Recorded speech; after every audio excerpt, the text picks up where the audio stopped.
This is gonna be a video about Crash Bandicoot Insane Trilogy or the Crash Bandicoot remake, right?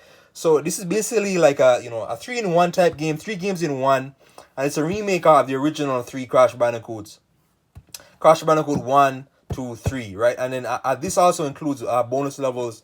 And yeah, like I am always big on, a 2 games in one, a 3 games in one type bonuses, right? So Crash Bandicoot, this one came out 2017, which is like what is that? 5 years now. Many times going by 5, 60 years back. No, 60 years. It's 6 years.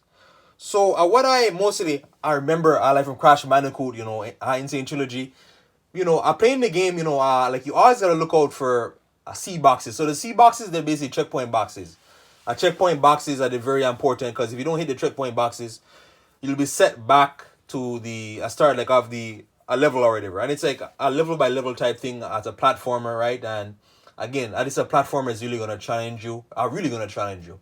Lots of barriers, loopholes, annoying enemies, etc. So like it's very important to really pay attention to the C boxes. Hit as many C boxes as you can. Like I remember like at one time like I missed like a C box because like I wasn't paying attention, right? And I had to basically reset or no, like it brought me back farther back into the level, which can be very annoying, right? So you gotta that's how your progress will be set back. So yeah, it can be very annoying.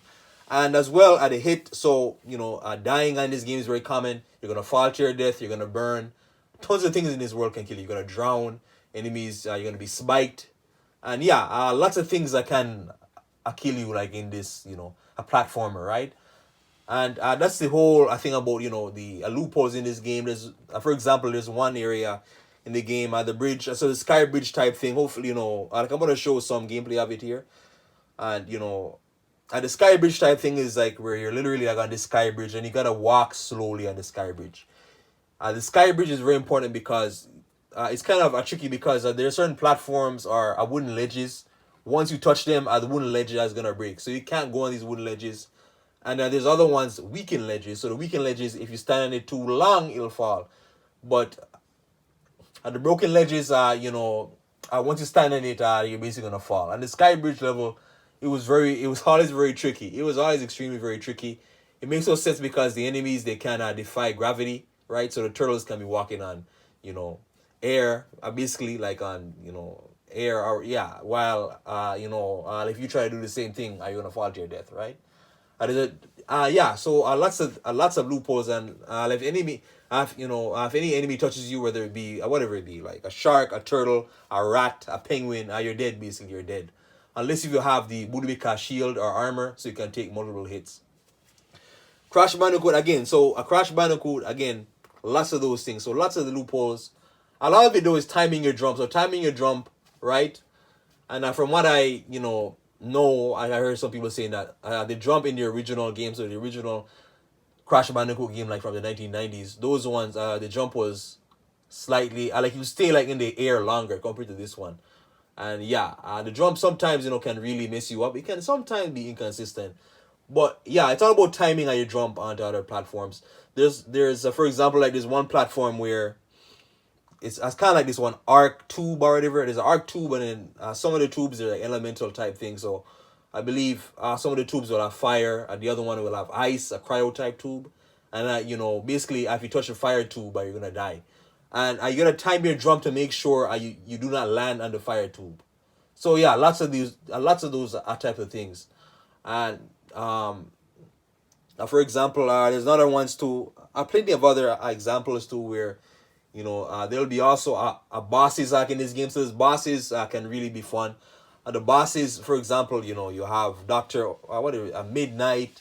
You have that a dinosaur type thing. I would say the dinosaur with the a dingle do or whatever. The dinosaur with the vacuum like on his back or whatever. And yeah, lots of different. You have the whatever like the rodent mafia guy where you gotta take a cover behind these couches while he's shooting at you. So yeah, lots of different bosses in this game. Later on, like in the as you play more, there's gonna be certain bosses, chase sequences. So chase sequences, these are the kind of like I don't know what they're mini bosses, but the chase sequences is kind of tricky because mostly like the camera is focusing on what's in front of you, but like in these chase sequences, the camera is focusing like on you and what's behind you. So there'll be like a giant bear, polar bear chasing you through these areas.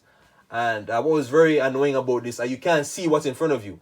So during the chase sequences, you can't see what's in front of you. You just gotta take it slow, but you're gonna move fast. Otherwise, you're gonna be consumed and you're gonna die, right? So yeah, well, at least you have the armor. So yeah, the chase sequences can very be tricky. It's just all about taking your time with it, taking your time, and hitting those C boxes again. Which is kind of a common knowledge. Once you get farther like, in the game, like But yeah, another thing about Insane Trilogy, what I really like about it is, again, if you don't like one game, so a Crash One in my opinion was very hard and kind of annoying. I started out. So if you don't like Crash One, you can always go to Crash Two or Crash Three. I started off playing Crash Three because it was the easiest. Outside of those annoying races, so Crash Three adds races, which the other two did not have. Crash Two does have these mandatory pickups. So there'll be these mandatory like purple, I don't know what you want to call them, like a purple diamond that your character will have to pick up. So you have to pick these up. You're gonna pick them up in every level, and yeah, there's other things too. For example, like the difficulty spikes. So difficulty spikes sometimes can be very annoying because there'll be more as you get farther in the game. There's gonna be more challenges, more barriers, more loopholes, etc. But it's all about being patient. Another thing like about the game, what I really like is the bonus level. Or sorry, every level will have well, for the most part, every level will have like a hidden area. So a hidden area, in these areas, you can't die. You cannot die in these areas. Like a hidden area is just a way for you to get bonus boxes or bonus. The apples basically count as like points, kind of like in a way. But you're basically going to these areas, getting extra things, extra lives. But you can't die specifically when you're in this area. So the lives you have are not affected like by this area. You can only gain more lives, right? If you are lucky. No, some of these areas can be very hard.